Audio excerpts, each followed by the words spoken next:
అందరూ వారాహి నవరాత్రులు జరుపుకుంటున్నారు కదా. సో ఈరోజు 9th రోజు అంటే లాస్ట్ రోజు అమ్మవారికి ఒడిబియ్యం పోసే సంప్రదాయం చాలామందికి ఉంటుంది. చాలామంది కూడా అమ్మవారికి ఒడిబియ్యం పోయాలనేసి ఇష్టపడుతూ ఉంటారు. సో ఇందులో భాగంగానే మనమైతే ఈరోజు అమ్మవారికి ఒడిబియ్యం ఏ విధంగా చేయాలి, ఎలా పోయాలి, ఏ విధంగా కలపాలి అనేది మనమైతే ఒక వీడియో పెట్టాము. కాళీ కుటుంబం గురువు సంకీర్తనమ్మ ఉన్నారు కదా, ఆల్రెడీ నా ఛానల్లో వీడియోస్ కూడా ఉంటాయి. కాళీ కుటుంబం ప్లేలిస్ట్ ఉంటుంది. సో అందులోకి వెళ్ళి మనం కాళీ కుటుంబం పూజలు ఎలా చేస్తారు, ఏం చేస్తారు అవన్నీ కూడా మీరు తెలుసుకోవచ్చు ఇన్ కేస్ ఎవరికైనా తెలియకుంటే. సో ఆ కాళీ కుటుంబం నుంచి మనకి ఒడిబియ్యం ఎలా పోస్తారు అనేది కాళీ కుటుంబం గురువు సంకీర్తనమ్మ శిష్యురాలైనటువంటి జానకి గారు అయితే వివరించారు. చాలా చక్కగా వివరించారు. సో ఆ విధంగా మనం కూడా అమ్మవారికి ఒడిబియ్యం సమర్పిద్దాము.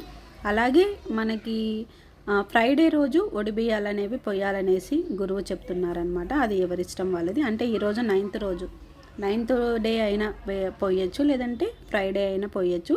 సాటర్డే రోజు ఉద్వాసన పలకాలంటే అమ్మను సాటర్డే రోజు కదిలించాలనేసి చెప్తున్నారు. సో మనమే ఒడిబియ్యము ఎవరి ఆనవాయితీ ప్రకారం వాళ్ళు చేసుకోవచ్చు. కానీ కొంచెం అందరికీ అర్థమయ్యే విధంగా కాళీ కుటుంబంలో స్పెషల్గా ఈ విధంగా చెయ్యండి అనేసి గురువు చెప్తున్నారు. సో గురువు చెప్పిన మాట ప్రతి ఒక్కరు కాళీ కుటుంబంలో తప్పకుండా పాటిస్తారు. సో అందులో నేను కూడా ఒక మెంబర్ని అనమాట. నేను కూడా పూజలు చేసుకుంటూ ఉంటాను అమ్మ చెప్పినవి. సో ఆ వీడియో మీకోసం పెడుతున్నాను. ఎవరికైనా తెలియని వాళ్ళకి యూజ్ అవుతుందన్న ఉద్దేశంతో కాళీ కుటుంబం గురువు సంకీర్తనమ్మ పర్మిషన్ తీసుకొని నేను జానకి గారు చేసిన ఒడిబియ్యం ప్రాసెస్ ఎలా ఏంటిదనేసి నేను వీడియో పెడుతున్నాను. మీకు ఒకవేళ యూజ్ అయితే మీరు కూడా ఈ విధంగా ఆచరించండి. నమస్తే అండి. జై కాళీమా. శ్రీ గురుభ్యో నమః. సంకీర్తనమ్మ. అంబికాంసం మహాతేజం గురుమూర్తిం శివాత్మజం కాళీ కుటుంబ స్థాపకం వందే సంకీర్తన గురుం భజే. కాళీ కుటుంబ సభ్యులందరికీ నా యొక్క నమస్కారములండి.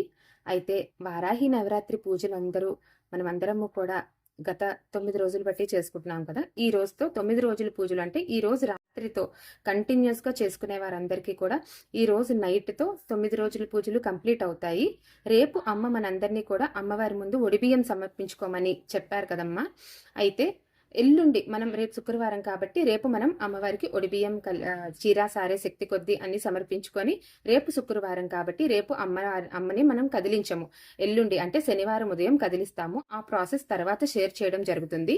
అయితే అమ్మ ఏం చెప్పారంటే ఒక చిన్న వీడియో క్లిప్ లో ఈ ఒడిబియ్యం అనేది ఎలా కలుపుతాము, ఎలా సమర్పిస్తాము అనేది ఒకసారి చూపించమన్నారమ్మా. ఎందుకంటే మనలో కొంతమంది ఆంధ్ర సైడ్ అటు సైడ్ ఉన్న వాళ్ళకి కొంతమందికి ఒడిబియ్యం ఎలా కలపాలి అనేది ఐడియా ఉండకపోవచ్చు. కాబట్టి అందరికీ కూడా అర్థమయ్యేలాగా ఒక చిన్న వీడియో రూపకంలో చూపించమన్నారు. అందులో భాగంగా ఇప్పుడు ఈ వీడియోలో మనం ఒడిబియ్యం అనేది ఎలా కలపాలి, ఎలా పొయ్యాలి అనేది చూపించడం జరుగుతుందమ్మా. ముందుగా ఒడిబియ్యం కి కావాల్సినవి 1 కిలోంపావుకి తక్కువ కాకుండా బియ్యము. అంటే బియ్యం మినిమం కిలోంపావు, మాక్సిమం మన ఇష్టం. మేము 3 కిలోలు 5 కిలోలు శక్తి కొద్దీ ఎన్నైనా తీసుకోవచ్చు. బియ్యం కిలోంపావు మినిమం, కిలోంపావు బియ్యం, 3 కిలోలు 5 కిలోలు ఎన్నైనా బియ్యము, కలుపుకోవడానికి పసుపు, కొద్దిగా ఆవు నెయ్యి, 5 ఎండు కొబ్బరి చిప్పలు అంటే కుడికలు అంటాం కదా అవి 5 పసుపు కొమ్ములు, 5 రూపాయి బిళ్ళలు, 5 ఎండు ఖర్జూరాలు, 5 వక్కలు, ఒక 10 తమలపాకులు.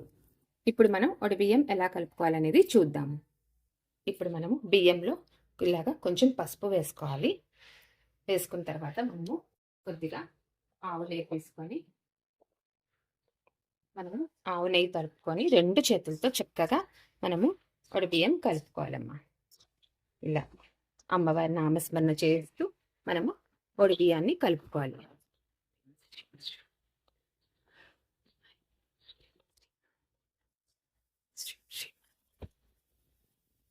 ఇలా కలుపుకున్నాక మనము ఈ ఒడిబియ్యంలో ముందుగా తమలపాకులు పెట్టుకోవాలి. ఒక 2 చొప్పున ఒక 5 సెట్టిల్గా తమలపాకులు మనము పెట్టుకోవాలి.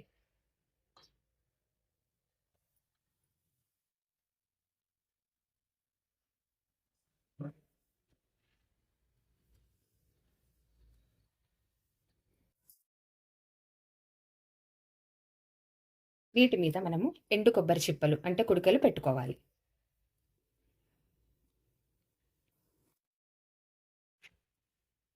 వాటిల్లో మనం ఎండు ఖర్జూరాలు ఒక్కొక్కటి వేసుకోవాలి. వాటిలో మనం వక్కలు వేసుకోవాలి. ఒక్కొక్క వక్క చొప్పున. ఇంకా పసుపు కొమ్ములు ఒక్కొక్కటి వేసుకోవాలి. ఇంకా ఒక్కొక్క కాయిన్ కూడా వేసుకోవాలి. ఇలా మనము బియ్యం కలుపుకొని సిద్ధంగా ఉంచుకోవాలమ్మా. ఇప్పుడు ఈ బియ్యాన్ని అమ్మవారి ముందు పోయాలి. ఎట్లా పోయాలి అనేది ఇప్పుడు చూపిస్తాం. ముందుగా ఒక ప్లేట్ కానీ ఒక బేసిన్ కానీ పెట్టుకొని దానిపైన మనము ఒక బ్లౌజ్ పీస్ పరుచుకోవాలి. బ్లౌజ్ పీస్ పరుచుకొని ముందుగా ఇలా కలిపి పెట్టుకున్న బియ్యాన్ని మనం దోసిట్లో తీసుకుని ఇలా అమ్మవారి ముందు పోసుకోవాలి. ఇప్పుడు చూడండి చూపిస్తాను. ఇలా అమ్మ నమస్మరణ చేసుకుంటూ మనం పోసుకోవాలి.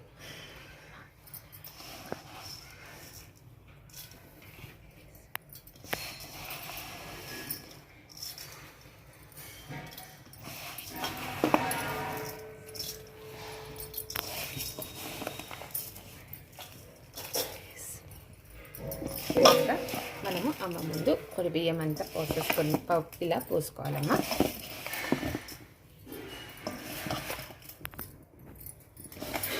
మొత్తము బేసిన్లో ఖాళీ చక్కెర కొద్దిగా అయినా బేసిన్లో కొంచెమైనా మనము బియ్యం కలుపుకుందంటే కొద్దిగా అయినా బియ్యం ఉంచాలి.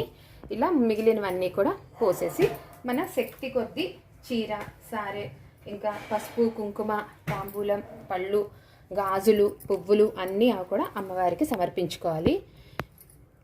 సమర్పించుకొని మనము మనస్ఫూర్తిగా అమ్మని ఈ అవకాశం ఇచ్చినందుకు వేల వేల కృతజ్ఞతలమ్మ. మీ పూజలు మేము ప్రతి ఏటా ఇలాగే చేసుకునే భాగ్యాన్ని మాకు అందించి తల్లి, ఎప్పటికీ మాతోనే ఉండమ్మా అని మనస్ఫూర్తిగా నమస్కరించుకోవాలి.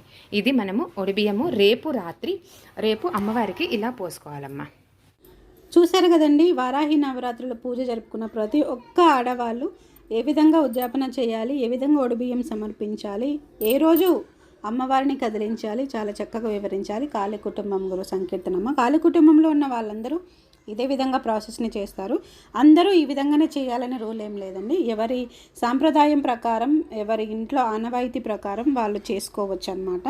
సో మేమందరం అయితే ఈ విధంగా చేస్తాము. సో మీకు ఈ విధంగా చేయాలని అనుకుంటే, ఒడిబియ్యం ఏ విధంగా సమర్పించాలనుకుంటే మీరు కూడా ఈ వీడియోలో చూపించినట్టు మీరు కూడా ఈ విధంగా ఫాలో అవ్వచ్చు అన్నమాట. అలాగే ఇలాంటి కార్యక్రమాలు అంటే ఆధ్యాత్మికంగా ఇలాంటి విషయాలు, అలాగే మన దేవాలయాల గురించి, ఆధ్యాత్మిక విషయాల గురించి, హిందూ ధర్మం గురించి, సనాతన ధర్మం గురించి మీరేమైనా ఇన్ఫర్మేషన్ తెలుసుకోవాలనుకుంటే లలిత టాక్స్ని సబ్స్క్రైబ్ చేయండి. అలాగే కాళీ కుటుంబం నిర్వహించిన పూజలు కూడా చాలా ఉన్నాయి. ఎన్నో మిరాకిల్స్ కూడా కాళీ కుటుంబంలో జరిగాయి. అవన్నీ చూడాలనుకుంటే ప్లేలిస్ట్లో కాళీ కుటుంబం అని ఉంటుంది, అందులోకి వెళ్ళి మీరు చూడొచ్చు. నమస్తే అండి.